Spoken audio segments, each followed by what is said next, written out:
Welcome back to the VST channel. In this video I'm going to unbox the first ever iPhone and the last ever iPhone. And I'm going to also do a fun game with you, but before we start, welcome to the National Museum of iPhones. So, can you really guess what's the first iPhone from all of this here, and apparently what is the last iPhone?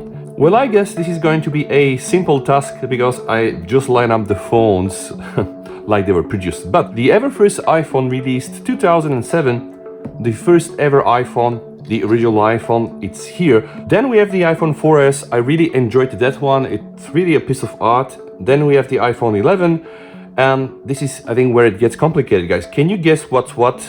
I guess you can because of this thing, which is the dynamic island, but okay. Yeah, this is the iPhone 12, the iPhone 14, the iPhone 14 Pro, and this here is the iPhone 15 Pro Max, and you can just tell by the size. And before starting this unbox, let me just praise the original iPhone, guys. The battery still works on this device. Released 2007, so right now 15 years old phone, and of course the battery is not in the best shape, but this phone still works. You can take pictures, you can shoot videos, and if you put a SIM card and you have a 2G network, you can probably also just use it as a regular phone for about probably 30 minutes before the phone dies. But just appreciate the first iPhone. I'm not sure how many of those things are left. And right now, guys, I also wanted to show you the packaging, because the packaging was really brutal. We can say that in 2007 most of the companies were not so eco-friendly, so they'll just ship a very big box and they'll give you really nice things, guys. So just for you to really know how things have happened in the past, you get a charger, right? You get a cable, you get all the books, but also you will get this very beautiful dock here. And the way it works, you just put your original iPhone in the dock, right? It looks very exclusive. Then you just hook it up with a charger, and you have also a line out. It's also good to mention that when the iPhones got bigger, and they got bigger, right, since iPhone 6, they'll pretty much ship into very big boxes, and you're gonna get all these things like chargers and cables whatsoever. But now let's fast forward the time, guys, and we arrive at this phone here. And this here is the iPhone 15 Pro Max. Really big, right? Also a very thin box. And without any further ado, guys, I'm going to be unboxing this phone and comparing it to the first ever iPhone with the last ever iPhone release. 15 years of technology. 15 years of technology. Wow, breathtaking moment captured into those phones. 2007, 2023. Oh boy, okay. What can I tell you, guys? Just by unboxing this and having this in my hand, I'm really surprised first by the weight, because this really doesn't feel so heavy. 221 grams. All right, let me now also remove this and unveil here. We also got a new cable here.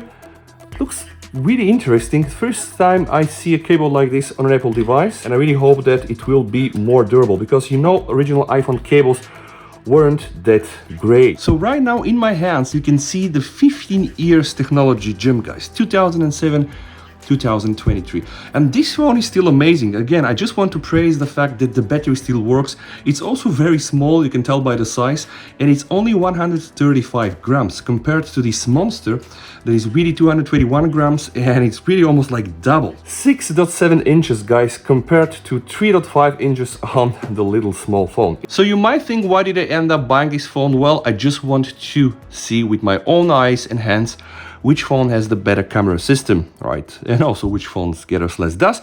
But this here, guys, is the first ever like zoom system in an iPhone. The original iPhone used a TFT display, and in the iPhone 15 Pro Max we already have an LTPO Super Retina XDR OLED 130 Hz display. It's HDR10, guys. It has the Dolby Vision. They say it can do up to 2000 nits in the high brightness mode and 1000 nits like in typical use. 6.7 inches, right? So it's rather big phone. It has this ceramic shield glass and all the whistles and bells. So it's going to be really thrilled to see what this phone can do. The original iPhone was only able to take iOS 3.1.3, and here we have already iOS 17.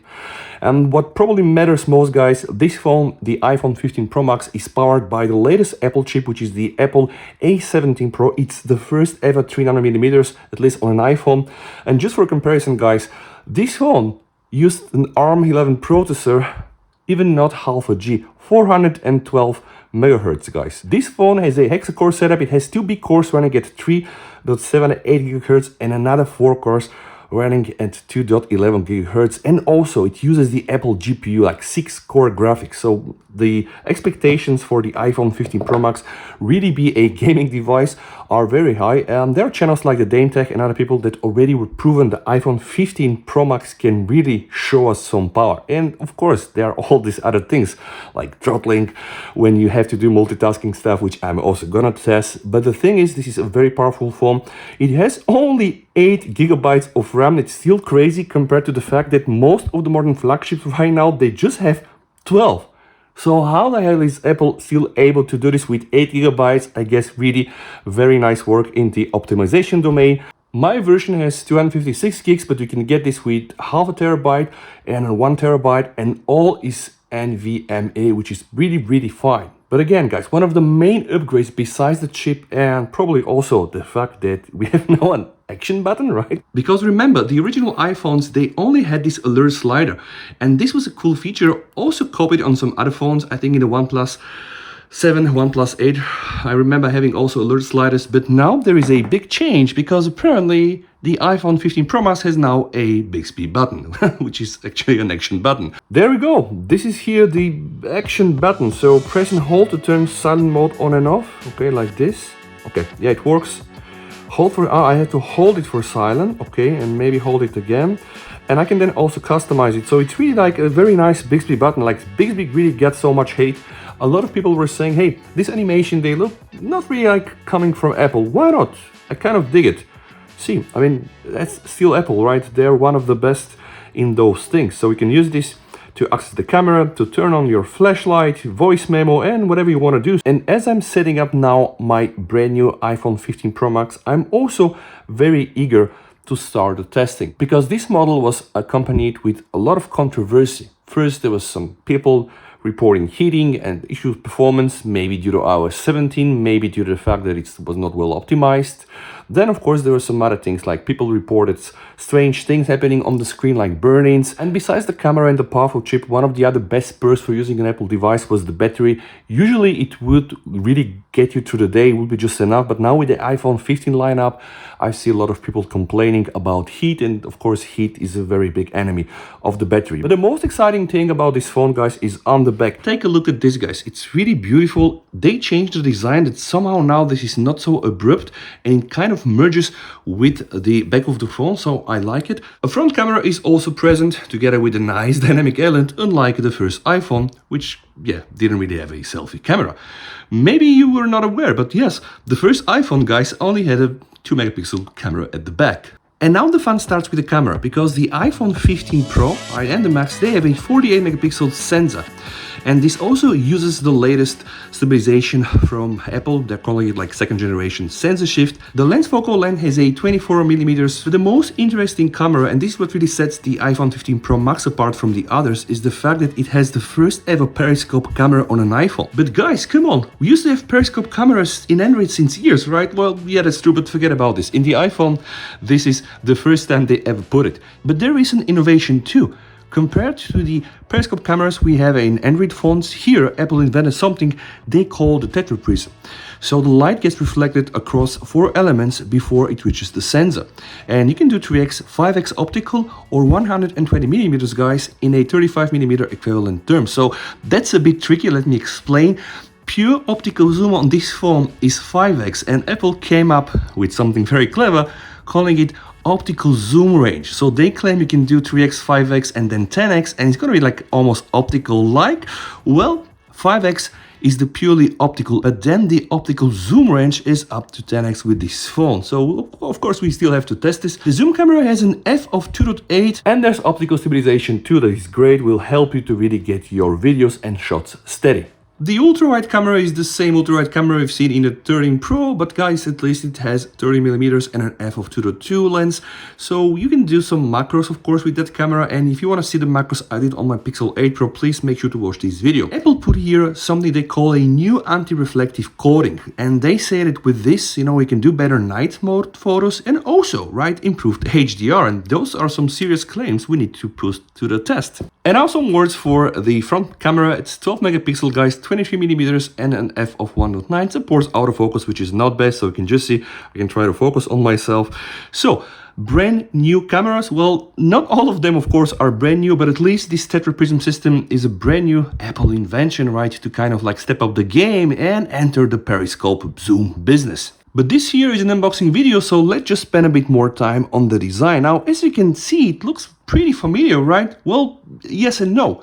Yes, because iPhones look like this since so many generations, and no, because they changed the frame right now, and it's titanium, guys. Previous iPhones used stainless steel, and now we have titanium, which they say has aerospace grading, which means it should be very, very tough. But go watch Jerry's video, because I have a feeling that he's either very strong or these iPhones are not so tough.